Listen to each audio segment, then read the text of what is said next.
Hello, my loves. Happy Monday, May 19th, 5:24 p.m. London Standard Time.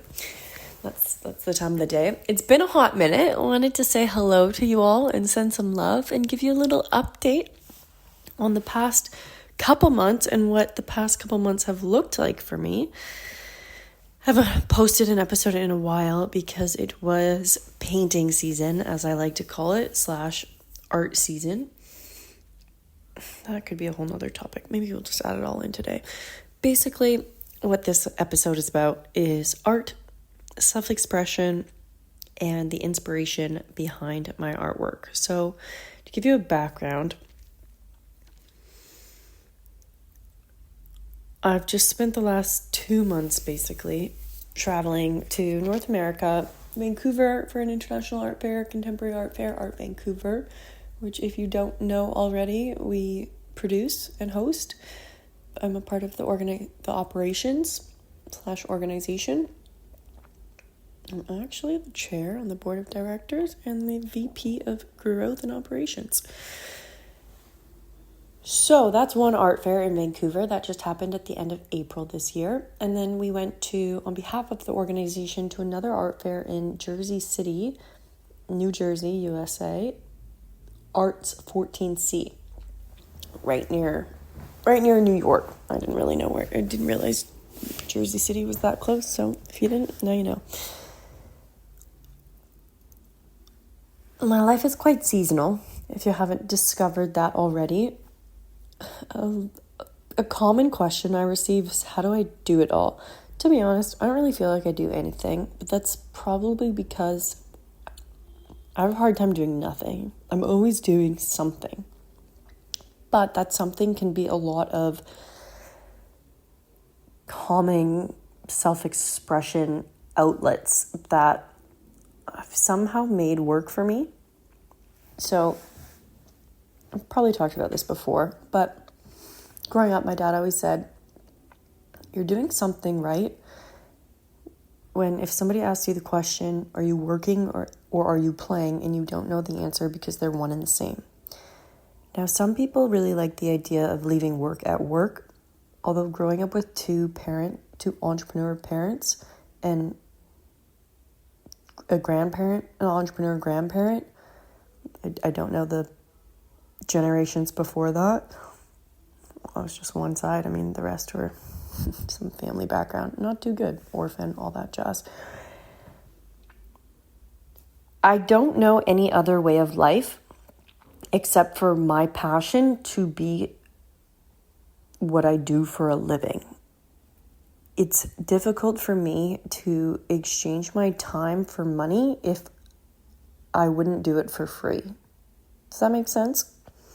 Basically, I would paint for free, as I do, although now, luckily, I can sell my artwork for a decent amount of money for this age, and it's a great thing. People love my work, which is really cool. Do I do commissions? Not really. I used to, and then it's quite challenging doing a commission because somebody's asking for something that they haven't seen before. And it was difficult for me. If one, I didn't love the piece, it's difficult to give it away or to sell it or just put it out in the world if I don't love it. But if that's what they want, then that's what they want. But what if it's not what they want once you actually make it? Well, then you've already made it. So I have done commission work, and certain times I do like it. But in terms of painting on canvas, that I prefer to do what my soul wants to do. And I'll get into that in a little bit. Anyways, so podcasts have been on pause, basically everything else, except for, even fitness. All that stuff gets kind of on pause. Obviously, my own mindset, that personal development is always in the works, but working with others is quite seasonal. So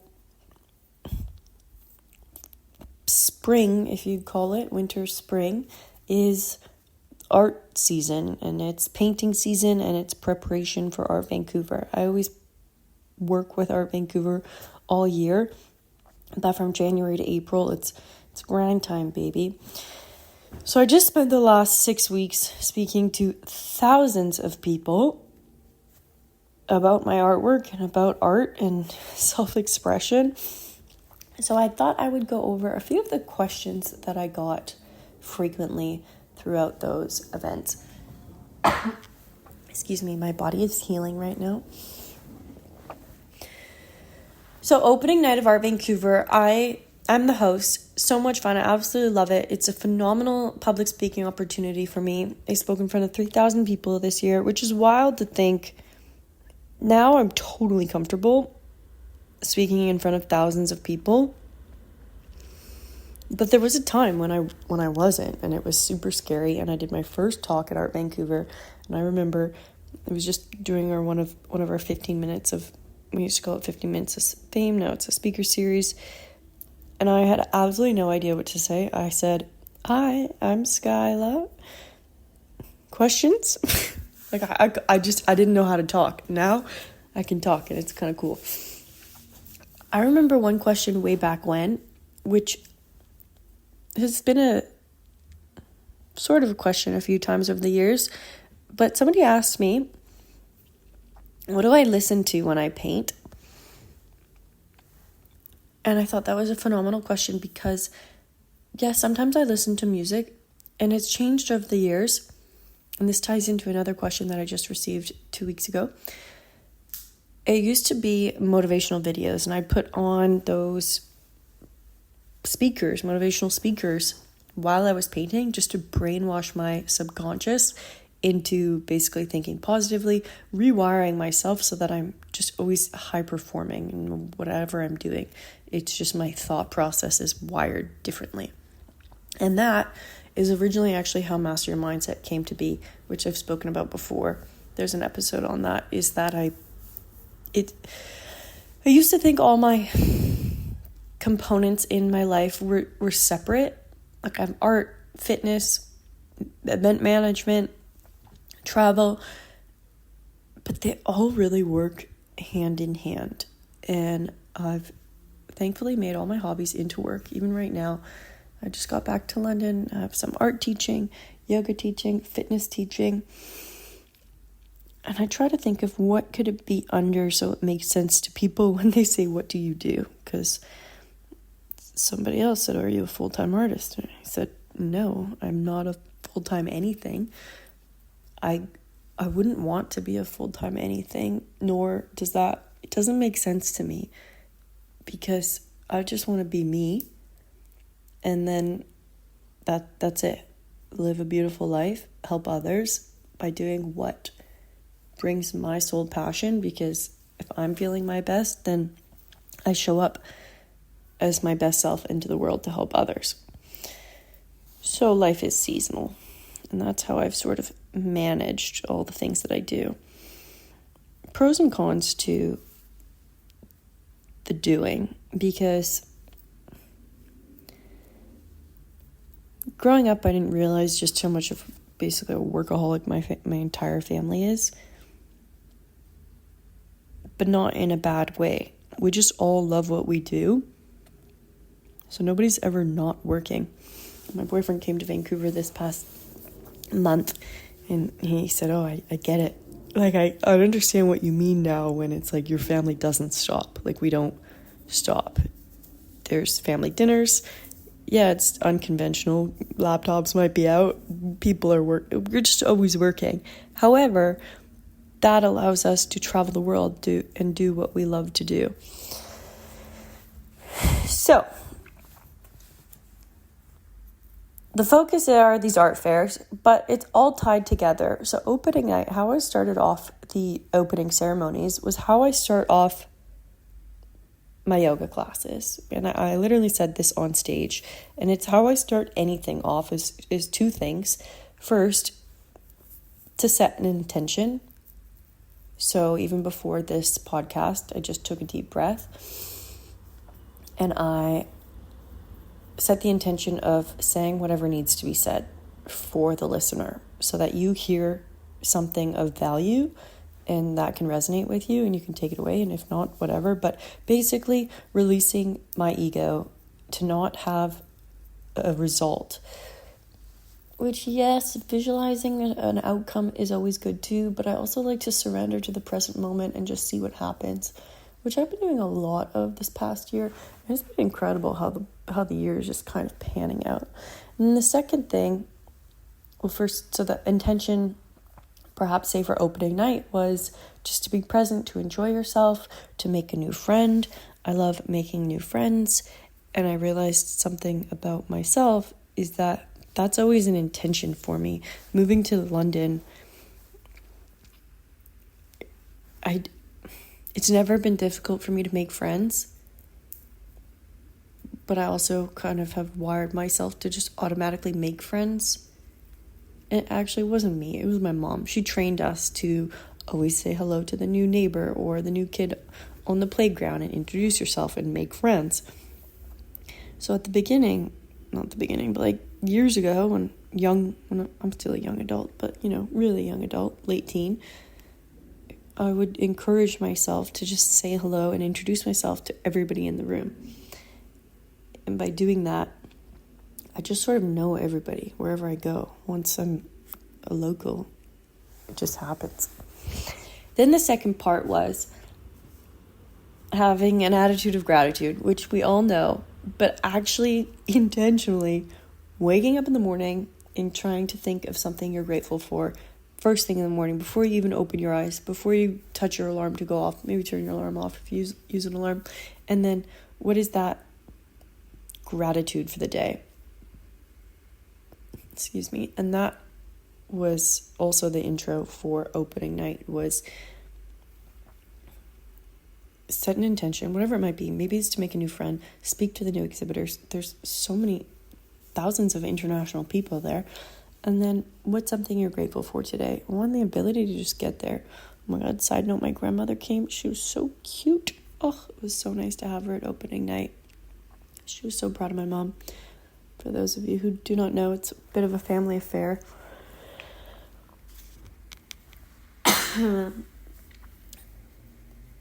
So, that's a bit of the sum up of the art fairs. And that's how I've discovered really in my life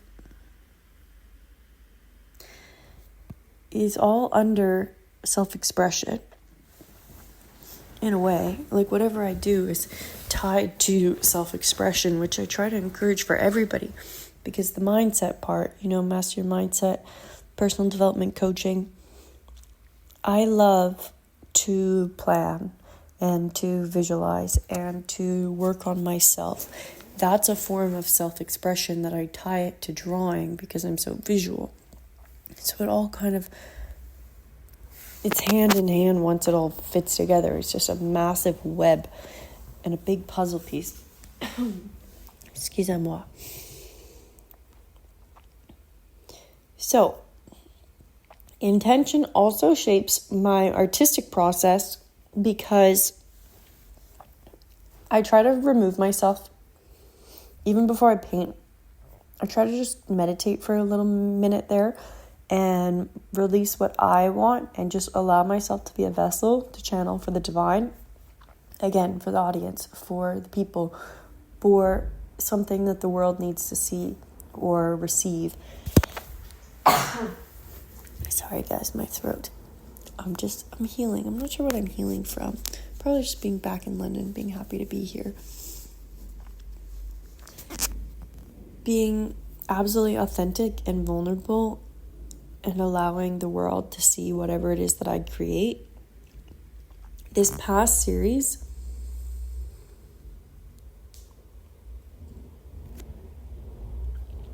has evolved over the years. It's technically a new series, but it's all been building on each other. Each component is really its own series. I'm looking at a piece right now just so I can explain to you the layers.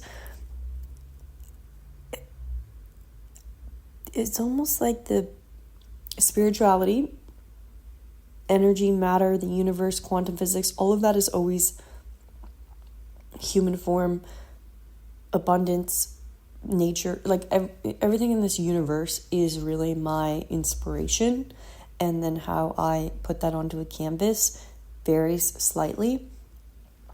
Also inspired by people that I love. So I've been using a lot of texture for the past few years. I love texture. I love working with a palette knife, and I've been working with acrylic paint for the majority of the last, only acrylic paint. I switched away from oil logistically. It took a long time to dry, and I work in a lot of layers. So this way it kind of allows me to work faster, because I find I need to be in the flow. And if you leave too many days in between painting, I don't know, just the flow is not flowing, So the texture came with playing with paint when I first did a series inspired by the chakras. That I used all the colors in the chakra system, or at least the Western chakra system. If you haven't heard of chakras, you can just Google it. We have energy sources / just spaces in our body. The root chakra, solar plexus, the throat, the heart, the crown, the third eye. All of them have their own strengths / focus. So originally in 2021, I think it was when I first did it, using those colors. It was inspired by the colors of the chakra, and then the energy feel of those colors, and then how I did that texture based on the energy. Interesting concept. Then 2022, I made a painting for my cousin in Germany. I stayed with him, and I just want to say thank you. I always try to gift people art, because one is the only thing that I can give them, so it's priceless, and they can't get it anywhere else because nobody else can create it. You just can't buy it anywhere. And then two, well, I know my value, and I know it's going up. So I think of it like I'm giving them a winning lottery ticket. They just don't know it yet because it'll be worth millions of dollars eventually. However that sounds, I don't really care. I used to feel like, I don't want people to think my ego or this and that, but I just feel like it's a given, to be honest. I don't know why or how, but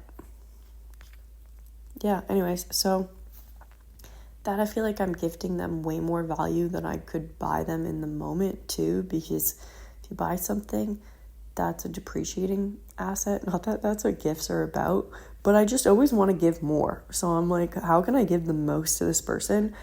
Well, most likely it's probably through my artwork, because that's already minimum a couple hundred value dollar wise, and then maximum could be more, or it's just going up in the future where they could sell it, and then it could be like, oh my god, wow. So, or an experience. I always like to gift experiences, but just for kind of the experiences at the moment or in the past, I couldn't quite pay for the kind of experience that I wanted to give them. So I maybe do a little bit of both. Anyways, that's that.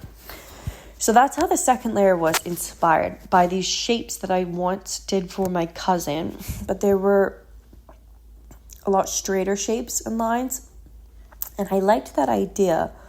But I find when I paint, I don't really want to have to worry about it being perfect, because I used to do that and it's so stressful.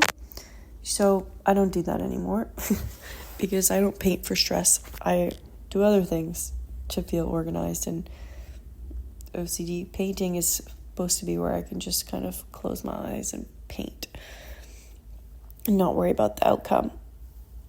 And that is one. So it was originally inspired by somebody else, and then as it's evolved, it becomes how, one, it's shaping what the subject or object is going to be on top of it.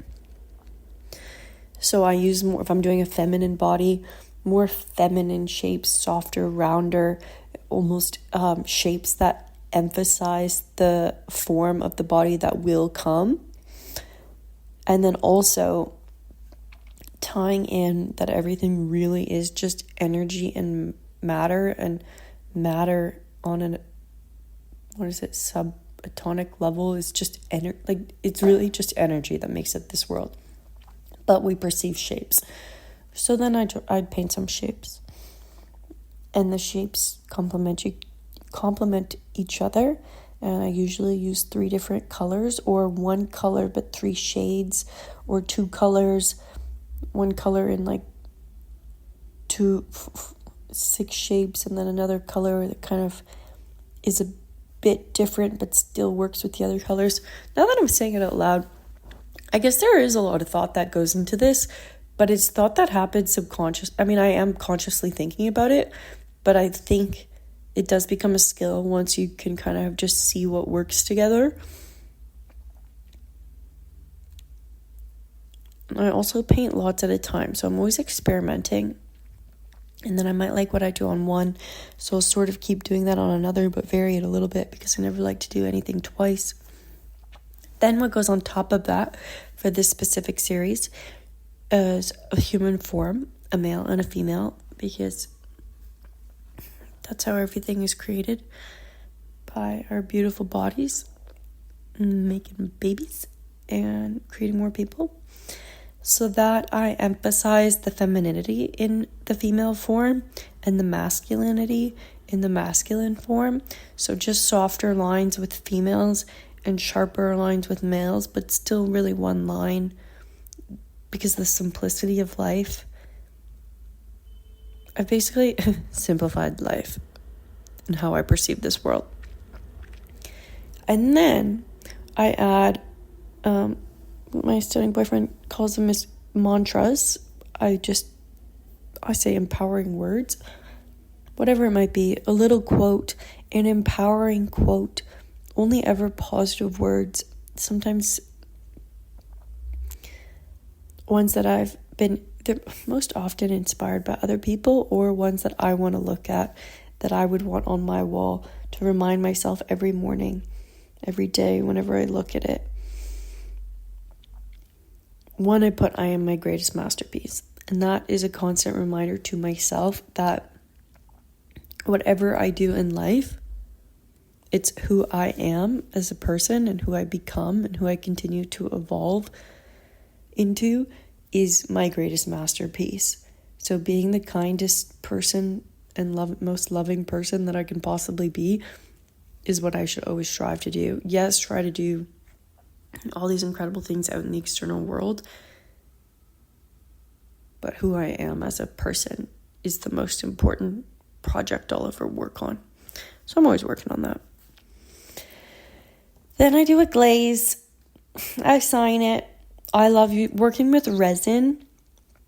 It's basically this really thick glass-like glaze that you mix and pour and flame torch onto your canvas. And it's quite the process because you can't just sort of mix however much you want. It really is a chemical concoction that has to be the right proportions, measurements of each one. So that I haven't done it in London yet, but I do it in Vancouver. You kind of need a big setup for that, and it's toxic, so space to do it. It is like a little production factory, sometimes when I'm painting. I've got like 10 or 15 canvases on the go. Do the base layer, do the second layer on. I work on them all at the same time because things need to dry. And then also, when I'm working with paint, I don't want to waste it. So if I have a couple that I'm working on, then I can just move on to the next one if I have extra paint. Anyways, or I'll use my sketchbook as a palette so I don't waste any paint. And that paint goes to use. That was basically what I just told thousands of people is what's behind or why it is what it is. Another question somebody asked is, what time do I feel most inspired? And I thought that was so fascinating. Nobody in all these years of art shows or exhibitions has asked me that before. And I find it's more in the evening, but for a couple reasons. It's more strategically in the evening. Sometimes when I have a lot of work to do, or it's like really close to an art fair, I wake up and first thing I'll start painting because I need to. But in an ideal world, I always like to go to the gym first. That's just what I like to do. And I need to be fasted workouts. Painting for me is easy, I guess. So it doesn't require a lot of brain power. Yes, when I'm doing something more technical, then you can't be tired. But say for the majority of it, not that I'm tired when I paint, but I don't need as much brain power because I'm really actually trying to take my brain out. So when I'm slightly tired, it kind of works out because then I don't overthink it as much. I overanalyze quite a bit. So I more map out, my day in that do the things that use the most energy, or if there's some computer work I need to do, get that out of the way because it just takes a lot more brain power. It takes so much more energy for me. I've noticed, working on the computer for 6 hours straight is so difficult, but I could easily just zone out in 6 hours of painting. So I'm allowing myself to paint more frequently and regularly because I'm realizing that that's just naturally what is easier for me to get into the flow. And when I paint, so in the day if I'm painting, I listen to audiobooks or some kind of information. But in the evenings or nights, I put on a movie or a TV show. And that almost just feels like such a treat because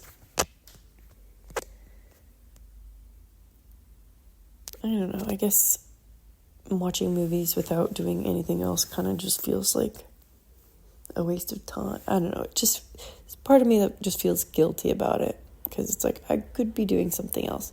But if I'm painting and watching a movie, then it's like, whoa, double win. I'm getting this beautiful work done while also just giving my mind and myself a little treat. So that's always fun. So yeah, I usually do all my outward worldly things earlier in the day and then paint sort of later in the afternoon.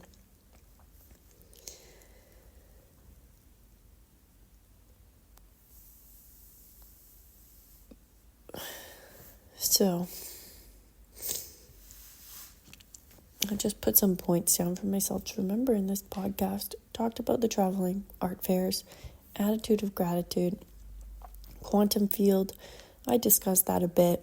I really use spirituality and surrender and allowing myself. What's changed over the years is my ego in trying to prove to myself or the world that I'm a good artist. Well, one, I think it's easier now because I'm skillful. It even feels weird saying it like this, but it's like, okay, facts are I am. I've had thousands of people tell me, I'm grateful for it. Sold a lot of artwork. That's incredible. That's great. I guess that doing the skillful work, I don't know, maybe I did need to have that chapter in order to have this kind of faith or confidence in my artistic endeavors, but I no longer desire that. Now I try to do only things that don't feel like work. It's always a bit of work because it is work, but I'm not trying to create anything specific anymore. Yes, I do eventually come to some kind of series, but when I start, it's sort of just an innocent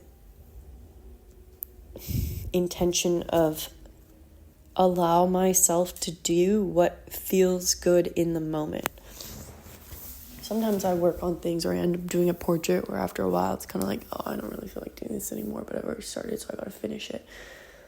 But then that's what allows me to evolve even portraits into these abstract kind of funky portraits, because I've surrendered to it being whatever feels good for me in that moment. I hope that makes sense. Basically, I don't care as much in how people respond to my work. Obviously, it's always nice if people feel aligned with it. But I'm not trying to create for the world. Or in a way, yes, I am, but not in an ego way. Like, not in because of what I'll receive from it, but more just simply what can I give and what can I put out there, and how can I gift this universe something that only I can give, which I feel like other people could make this stuff. But then I guess I really am just making it up. So maybe not. It's so interesting because people really feel aligned. At least this like body series and the flower series that I just did, the feedback was incredible. And my boyfriend came to Vancouver this year, and he's never been to an art show, or at least one of my art shows. So it was just interesting to see sort of a person's perspective towards it for the first time, because I've been doing this for a while and I've heard just the great feedback for years. So I don't get excited, I guess, anymore. It's like, oh, that's nice, but I also I'm used to that. So it's really refreshing and a reminder of like, oh yeah. Just, I don't even know how to explain it. I guess it made me feel good. It was really nice. And just the love and feedback. And it's like, oh, right. Yeah. Sometimes I'm just in it. It just feels like work. But then when the event comes and having somebody else be like, oh my God, you just sold another one. To me, it's like, well, yeah, duh. I mean, that's what I'm here for. But then also, right, yes, how beautiful is that? Somebody just loves this like work that I'm creating from inside. That's super cool. So the reminder of that, to just be new to it again, was really beautiful. And actually, that sweet man was my muse. You won't want to hear that, but just inspiration. And his flatmate had said something, and it inspired me to do some male figures. And I've sold a few of those pieces, and writing mantras of things that he says. So it's really other people that inspire me, but then also me. Okay. You get what I'm getting at, right?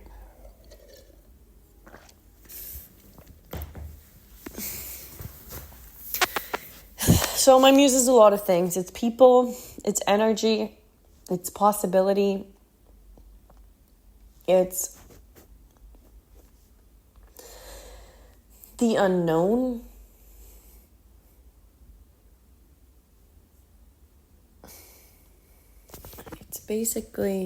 It's spiritual. I hope that brought you some insight to the past couple months and what I've been up to. Now I am still going to be painting, still teaching, will not be traveling for art fairs until for a while, which will be nice to just settle in one place for a bit again. And Art Vancouver is participating at Plas Art Fair in Seoul, South Korea this coming weekend. So that'll be really exciting. I'm not going this year because I'm tired. If you have further questions, just anything in regards to self-expression, to art, to creativity, it really is a practice. Creativity is a practice, and it's a muscle that you continue to strengthen and grow. So whatever your outlet is, continue to strengthen it, and don't be shy.